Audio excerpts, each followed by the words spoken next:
Você sabia que a audiência de podcast cresceu 34% só em 2020? Não fique de fora dessa mídia. Anuncie conosco. Ajude a manter os nossos episódios. Seja nosso mantenedor.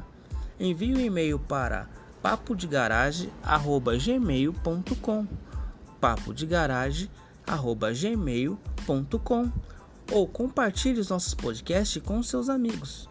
Espalhe essas boas notícias. Ajude-nos a crescer na nossa audiência.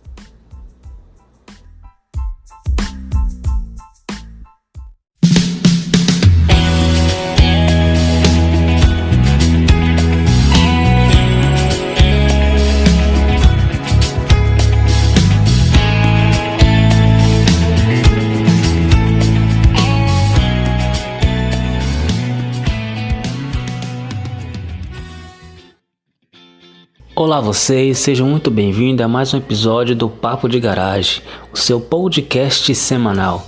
Eu sou Everton Rodrigues e estamos aqui em mais um podcast. No episódio anterior começamos a estudar o livro de Gênesis. No capítulo 1 estudamos sobre a criação do mundo. E agora no capítulo 2 vamos estudar a formação do ser humano.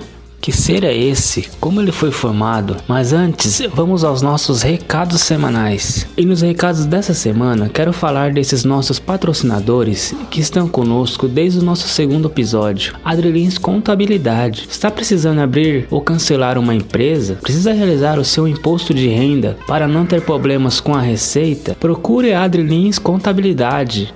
Você pode entrar em contato no telefone 96056 2027 96056 2027. Problemas trabalhistas. Comprou alguma coisa que está te dando uma dor de cabeça para devolver ou ressarcir seu dinheiro? Souza Advocacia resolve.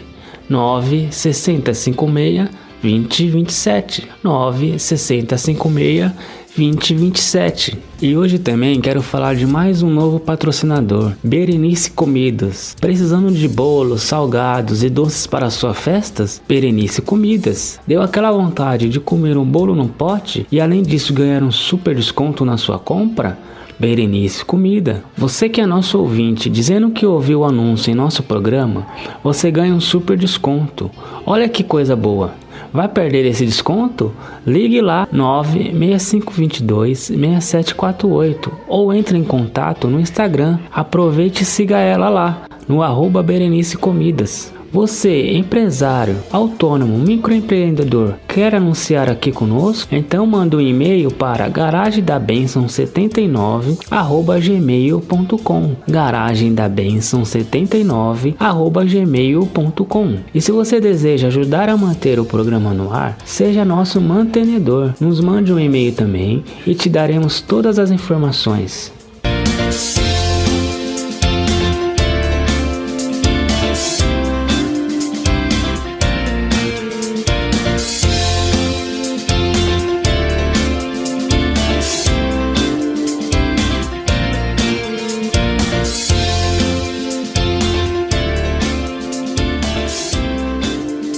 Agora vamos fazer os seres humanos, que serão como nós, que se parecerão conosco. Eles terão poder sobre os peixes, sobre as aves, sobre os animais domésticos e selvagens e sobre os animais que se arrastam pelo chão. Assim Deus criou os seres humanos. Ele os criou parecidos com Deus. Ele os criou homem e mulher e os abençoou, dizendo: tenham muitos e muitos filhos, espalhem-se por toda a terra e a dominem, e tenham poder sobre os peixes do mar, sobre as aves que voam e sobre os animais que se arrastam pelo chão.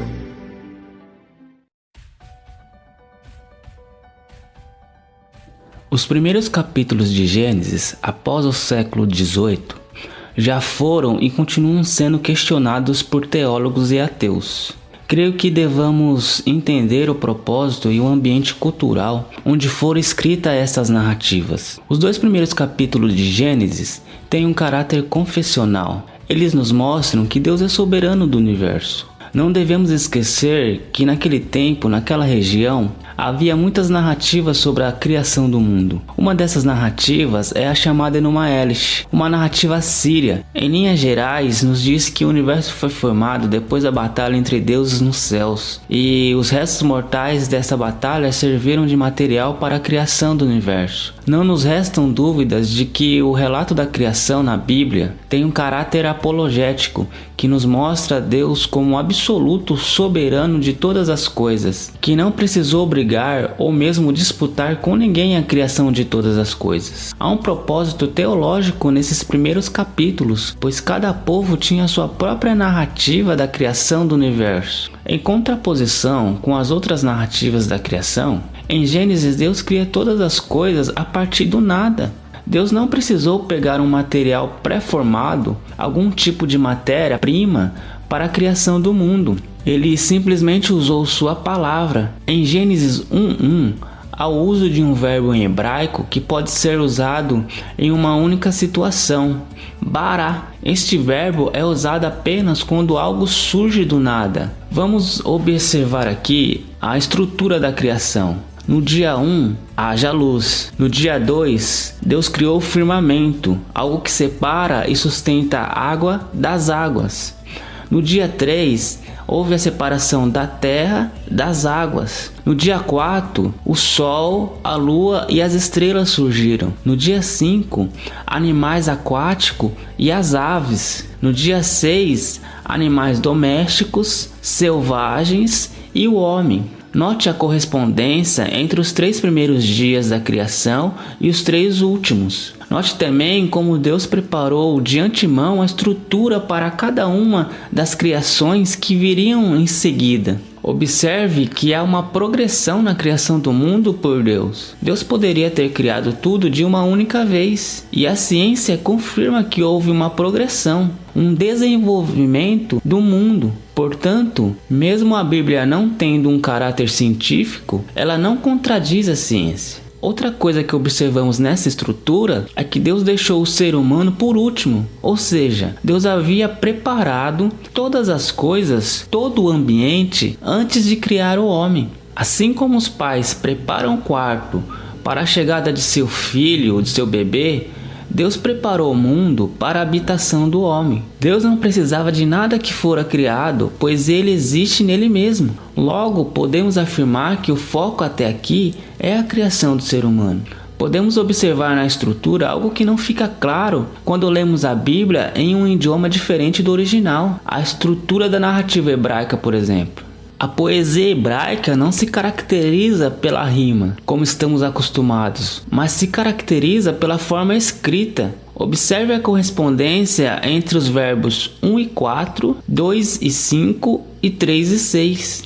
Outro detalhe que devemos estar atentos é na diferença de linguagem entre o capítulo 1 e o capítulo 2 de Gênesis. Os verbos que aparecem no capítulo 1 expressam a transcendência de Deus, ou seja, Deus é soberano, que governa e domina todas as coisas e que tem o poder da palavra. Os verbos que aparecem é criar, fazer, haver, produzir. Agora, no capítulo 2, podemos observar os verbos formar, soprar, plantar, tornar. Estes verbos expressam a imanência de Deus, ou seja, Deus, apesar de todo poderoso, é Deus que interage com a criação, que toca em sua criação. Neste capítulo 2, lemos sobre o envolvimento de Deus com a sua criação. 3 relacionamentos principais. Primeiro, o homem e Deus, que é responsável pela vida e corpo do ser humano, produto da atividade criadora de Deus. Segundo, o homem e a terra, que é Adão, homem, e Adamá, terra, e a relação entre homem e mulher. O capítulo 2 de Gênesis completa o capítulo 1.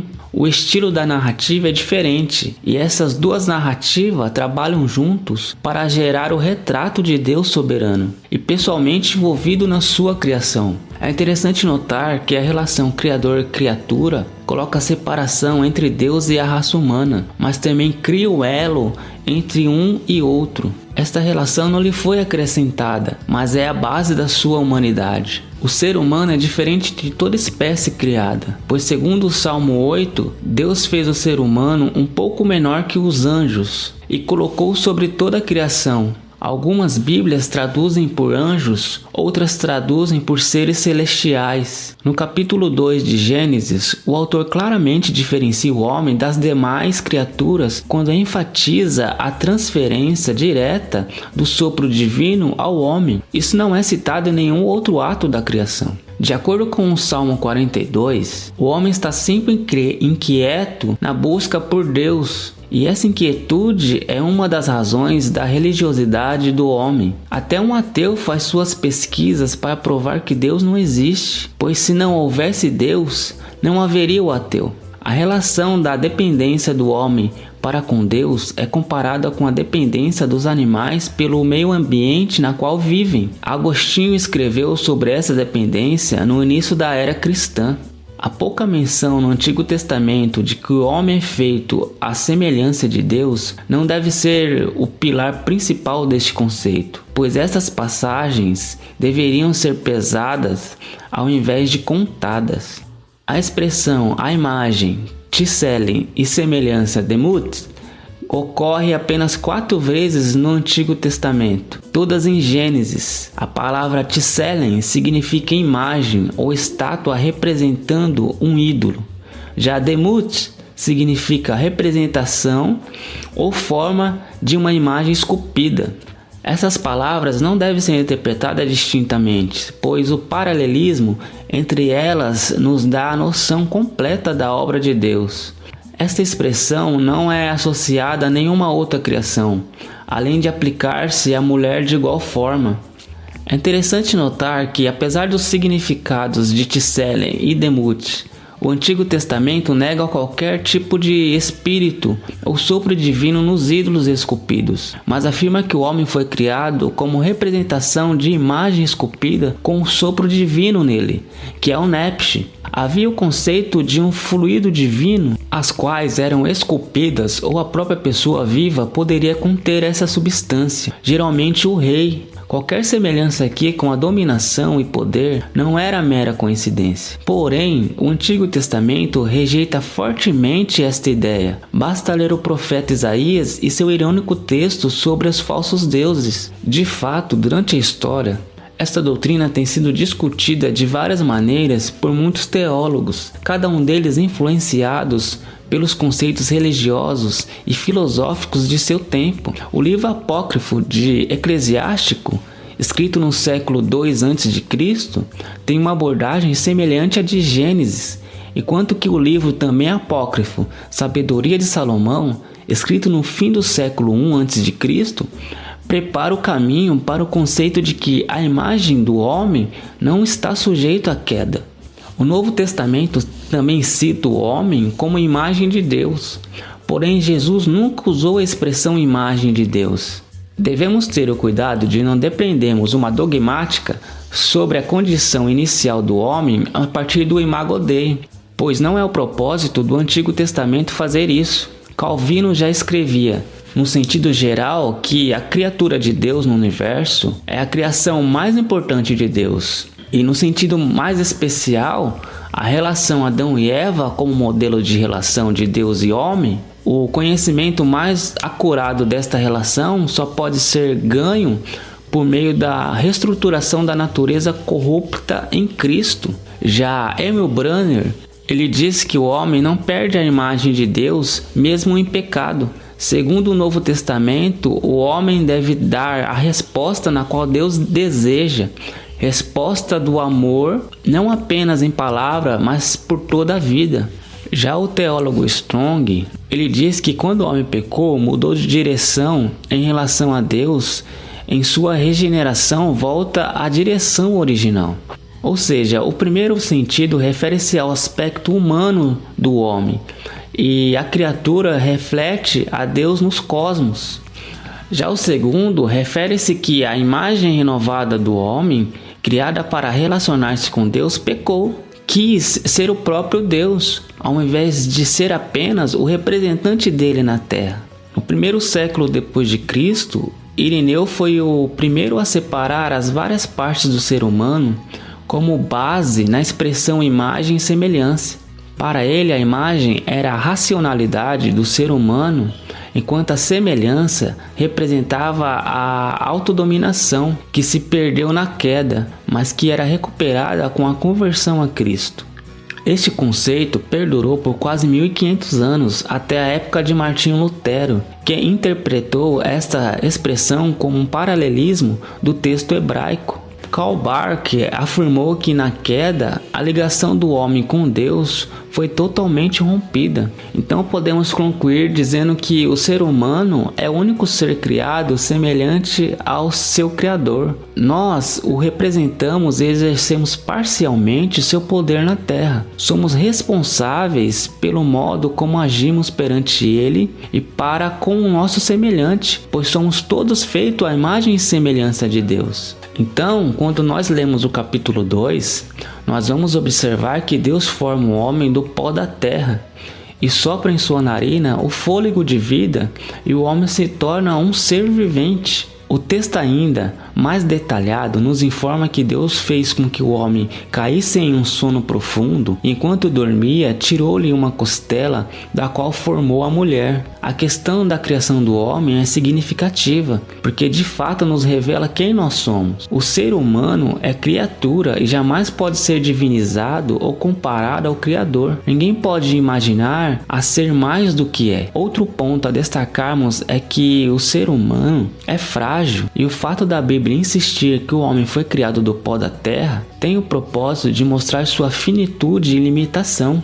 A lição mais significativa dessa criação do homem é o fato dele ser feito à imagem e semelhança de Deus. É isso que o ser humano é, qualitativamente distinto dos outros seres da criação. O ser humano não pode ser comparado a um animal, como é feito em alguns países. Isso também mostra para nós que o ser humano possui inteligência, moralidade, sensibilidade estética, consciência de si mesmo. Esse ser humano criado não é criado de modo isolado. Ele é um ser essencialmente comunitário. Por isso Deus cria homem e mulher e cria de uma forma extraordinária. Quando ele cria o homem e depois a mulher, ele cria a mulher com um senso de dignidade. A ideia bíblica aqui é que um esteja diante do outro, que se encaixe perfeitamente um com o outro. Ele tira a mulher da costela do homem para enfatizar o companheirismo. Na Bíblia não há lugar nem para machismo e nem para feminismo. Por isso a criação do homem dá valor à comunidade, à família e estabelece o ser humano verdadeiramente como um ser social. Quando damos continuidade na leitura do texto, vamos observar que Deus coloca o homem no jardim do Éden e ordena ao homem que ele deve e pode comer qualquer árvore do jardim, exceto da árvore do conhecimento do bem e do mal. Isso nos mostra que o ser humano, desde o início, é criado como um ser livre para fazer suas escolhas e com capacidade moral. Não faria sentido Deus estabelecer limites e colocar o homem diante de uma ordem, se o ser humano fosse ingênuo, não fosse capaz de responder às suas direções. Por isso, vamos observar que há espaço para o aparecimento do mal, pois o mal surge do uso indevido da liberdade humana. O mal existe pelo fato dos seres humanos terem a liberdade de dizer não a Deus. Outro fato importante de destacarmos aqui é que o homem já nasce com a sexualidade antes que pudesse pecar. Em Gênesis 1:28, vamos descobrir que a palavra divina disse já ao homem que eles deveriam ser férteis e multiplicar-se, deveriam encher a terra. E aqui claramente vemos a ideia de o homem e a mulher estarem unidos em uma só carne. Isso quer dizer que a sexualidade não é a fonte do pecado, como alguns pensam. Então, depois de observarmos a realidade do que é o ser humano segundo a Bíblia, tendo a consciência de que somos o que Deus diz que somos, agora precisamos observar quais são as nossas responsabilidades nesse processo. De acordo com a visão bíblica sobre o ser humano, precisamos observar que, primeiro, é necessário que nós nos revistamos de humildade. Quando nós vivemos a vida acreditando que somos superiores, que estamos acima da realidade divina, nós estamos totalmente equivocados. Outra coisa importante e fundamental é que nós precisamos exercer com responsabilidade a nossa imagem e semelhança de Deus. Muitas vezes, os seres humanos desprezam a imagem de Deus neles e têm comportamentos que os distanciam da sua condição inicial. Portanto, nós precisamos respeitar as outras pessoas. O ser humano à minha frente é uma prova do propósito de Deus diante de mim. Todo ser humano tem direito à liberdade de expressão, à dignidade. Precisamos viver de forma comunitária, com respeito, perdão, tolerância. É necessário que enfatizemos a realidade de família. Bom galera, esse foi o nosso estudo de hoje. O Papo de Garagem vai ficando por aqui. Espero vocês na semana que vem para continuarmos nossa jornada pelo livro de Gênesis. Que Deus abençoe vocês, fiquem na paz do Senhor e até o próximo podcast.